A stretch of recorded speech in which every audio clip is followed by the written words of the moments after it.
What's up, guys? Weather Wednesday coming at you with another Raid Shadow Legends video. And today is the first day of a personal rewards CVC. So I'm here today to show you the best ways to get points for your clan and for yourself for this CVC. Now we're about 10 hours into it, and as you can see, I've put up 76,000 points, which is a bit of a slow start, and that is because I saved a lot of that for this video. I want to show you all the things that I do in order to get points and what I think are the best ways and some of the not so great ways of getting points. Now, the first thing that I'm going to point out is something that I can't do anymore, but most players can. If you go to the Great Hall, anytime that you update any of these affinity bonuses, it's going to give you crazy good points. Now, I filled up my Great Hall quite a while ago now, so I can no longer get points. You cannot get points for the area bonuses. You only get them for the affinity bonuses, unfortunately for me. But for you, if you have not filled out your Great Hall, you want to always be saving up these points for personal CVC, not during a regular CVC. Nobody should care very much about a regular CVC. Personal reward CVC is the only one that really matters. Now, as for me, how do I get points? Well, today I'm going to do something that I don't normally do. One way that people get CVC points is they pull a lot of shards and they wait for these special progressive chances, and maybe they go after a champion that they are particularly fond of. But that is not what I'm doing. I'm going to be getting a champion another way, and that is I'm going to go to the Cursed City. That's right, the Cursed City, because I have finally gotten enough points to get my Carnage, which will be the second mythical champion on my account after Lady Mikage. So unfortunately, no cool animation or anything. He just kinda shows up in my account, and now I have Carnage. So that gets me an insane amount of points. If we go to the objectives, we go champion objectives. If you get a mythical champion, you get 20,000 points. If you get a new mythical champion, you get a bonus 40,000 points, which means I just got an extra 60,000 points. Now, the points, they take a minute to actually materialize. So what I'm going to do while I'm waiting for that is I'm going to upgrade my champion. Now, champion training does get you some points. It's not the best. It's not the most points that you're going to get, but it does get you like a decent amount. So I'm going to use brews. That is a lot of brews. I totally forgot that. You know what? I'm actually not going to waste all those brews because I need to get his masteries and stuff.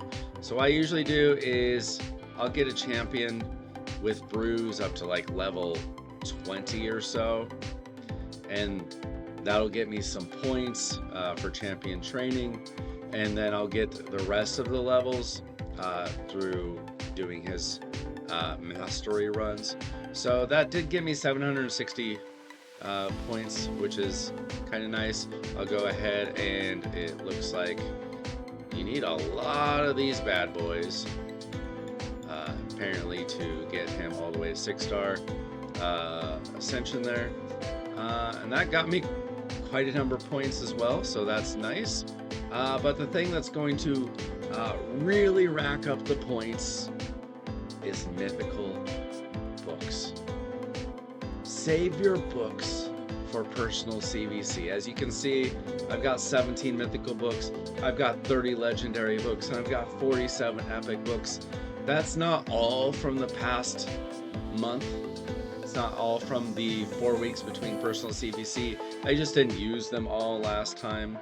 But books is an incredible way of getting CVC points.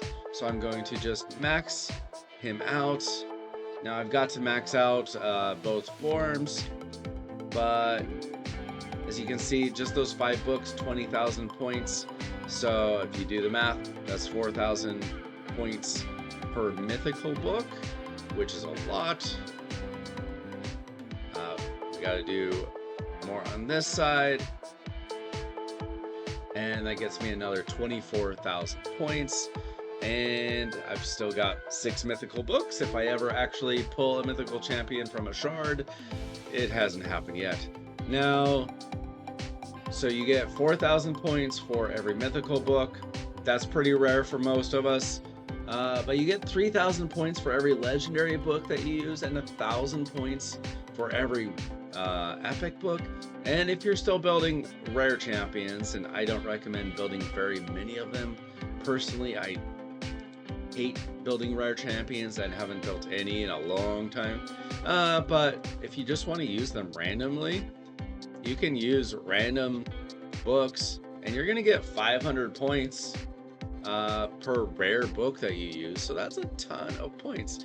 And if we check back here, all of a sudden I'm already at 189,000 points. Now, obviously, most of the time you're not going to be getting mythical champions during personal CVC.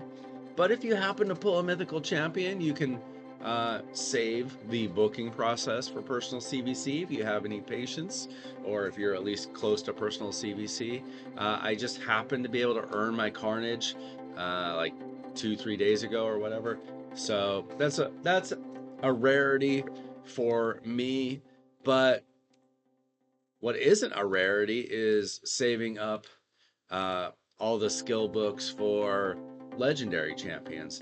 Now I'm gonna wait personally to see how many points I need toward the end, and if I need to, I will put some books into a couple champions I'm thinking about booking. My Lysandra and my Morrigan are 2 of them, maybe my Mortu, but I definitely need to save some legendary books for the current fusion. He is going to need, I feel like he needed like 11 or something at the most. So 8 up to 10, I guess. So 8 to 10 books for him. I'll definitely need to be saving some for him. But then I'll just find whatever epic champion in my vault that needs to be booked, and I'll get a ton of points for that as well. Now, those points rack up really quick. Another way that points that rack up really quick is through the Forge. Now, I'm at a point where I don't get as much Magisteel as I did a couple years ago when I was farming the arena more. So now I need to be a little bit more careful with where I use my Magisteel.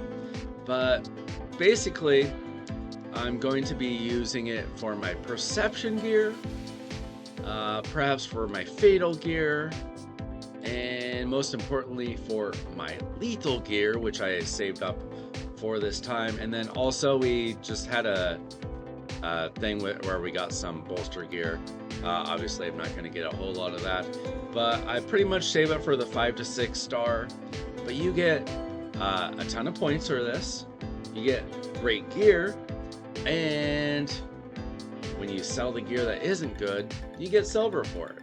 So it's actually a crazy good way of getting points.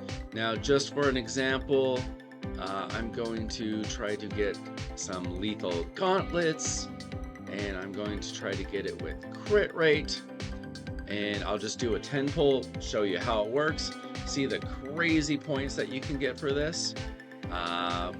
Hopefully okay, so 650 points. Okay, that wasn't like insane, but sometimes you can get some better points. We'll just go ahead and do another 10 pull and another 1,100 points for that. So if you save up enough of this material for the best gear.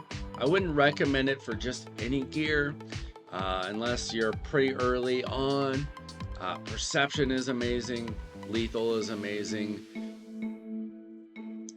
fatal is decent, but if you happen to have for Slayer, Bolster, there are different sets that are useful, but personally I don't waste any more on Swift Parry, Deflection, Resilience. You can do that if you need the silver, but it's not like a great set or anything. Like early on you can use it, but you're going to get some great points just from that. And then you're going to go and you're going to sort through all your new gear, and then when you realize that some of this stuff is just absolute junk, you sell it and you get some great silver, which is incredibly useful. Now, tomorrow there's going to be a gear enhancement event, so I'm going to hold off on doing my gear enhancing for tomorrow, but it is actually a great way of getting points. I will do one for an example if I can find a decent thing here. Okay, so I've got speed, attack gloves. I'm hoping to hit some speed on it, and I got one. So I'm not going to actually keep this, but I will just show you that you can glyph it, and you'll get great points for glyphing things as well.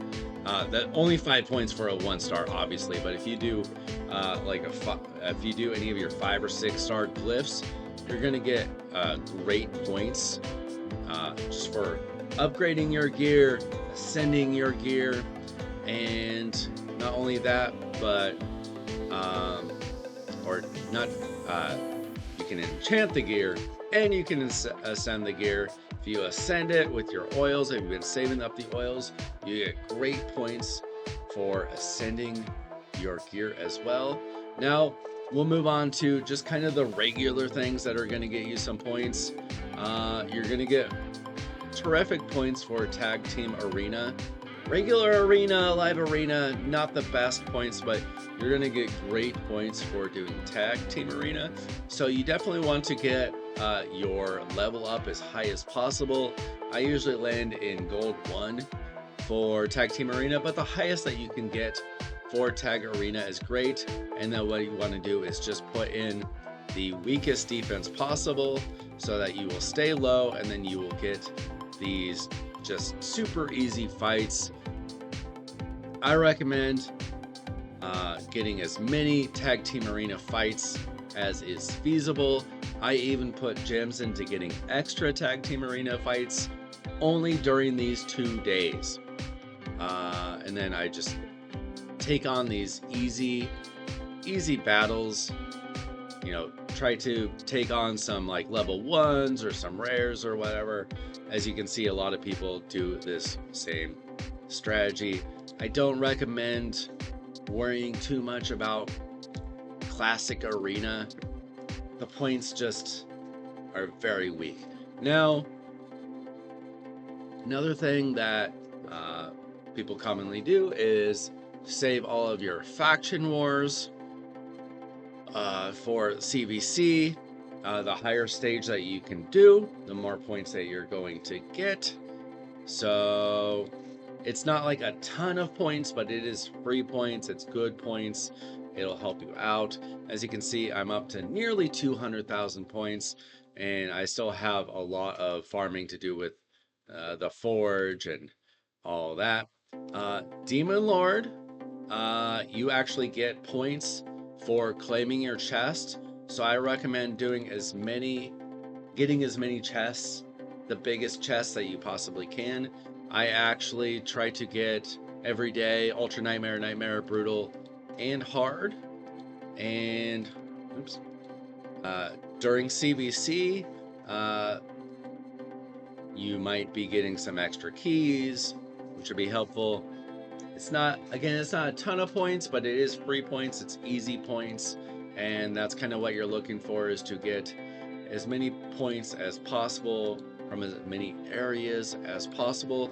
Now, when it comes to farming, I don't really like doing campaign, and what most people do is they farm spider. Right now, there's a dragon tournament going on, so you can do dragon, you can do Sand Devil or Phantom Shogun's Grove. I have a pretty fast spider team, and there's also a Dungeon Divers event going on right now, so I actually am doing quite a bit of spider farming right now, more than usual. I don't love doing spider farming for a CVC. It's kind of something that you have to do to fill out just a few extra points. You get, if you're able to do spider hard 10, I can get 800 points per run. So you can see I have a pretty fast team. There are faster teams, but 14 seconds is how long it typically takes, and that's fast enough for me. So what other ways can you get points? Now, you do get a few points for every gem that you spend. You get a point. That is not a good way of getting points, unfortunately. But what you want to do is check out the objectives and see what is getting you 2 times points right now. As you can see, Minotaur objectives are 2 times points right now. So probably tomorrow I'll probably be running my Minotaur for my brand new Carnage, because that needs to be done. Minotaur doesn't get the most points, but if you happen to really need to run Minotaur, getting 2 times points isn't terrible. But right now, getting good points for Fire Knight, Ice Golem, that's a good idea. If you need to if you need to farm those for any reason. But typically I just do, Spider will get you 400 points for a run. You do a double run, 800 points. And then, like I said, Phantom Shogun and Sand Devil are the same. Where else can you get points? Like I said, you do the Forge, you can use your glyphs, you can use your Ascension, you're going to get points for that. Arena, the best points are from Tag Team. Faction Wars, you can get 1,000 points for every stage 21 run, but the higher you can go, the better. Iron Twins, if you can, you should be running that every day. At least your 6 runs. I wouldn't pay gems for the extra runs. That's not really worth it for most of us. I wouldn't bother with like potion keeps. Campaign runs aren't really enough. If you're desperate, you can summon. You can either summon champions or you can summon souls. I mean, if you get a 6-star mythical perfect soul, that is 60,000 points. That's kind of crazy. But typically I would rather save my summons and my Altar of Souls summons. I'd rather save those for helping out with fusions, helping out with like Titan events, or anything where you're going to get extra rewards. You have to be kind of desperate to be able to want to use that for CVC. But as you can see, I've got 200,000 points. I will do some more booking of champions. I will do some ascending and enchanting of gear tomorrow, and I'll easily be able to get my 400,000 points. And we are off to a good start as a clan. This is a brand new thing where you can get gilded medallions. I hope that they keep that, because the gear that they had been handing out is pretty weak at this point in the game. But I would love it if it'd be really nice if I could get these gold gilded medallions. So that is how I run my CVC, and I still have a lot of work to do, but the best ways of getting points, in my opinion, Save your books and save your forge materials, and then you can do all the other things and you can run up points pretty quickly. I know it's tempting to use books on like champion training or something like that, or you want to use a champion right away, but if you can have any patience at all, personal CVC is the time to be using those materials. So that's it. Thanks so much for watching. I'm Wilder Wednesday. If you enjoyed this video, don't forget to like and subscribe. Help me out, help me to make more videos, and I will be back with more Rage Legends content. See ya.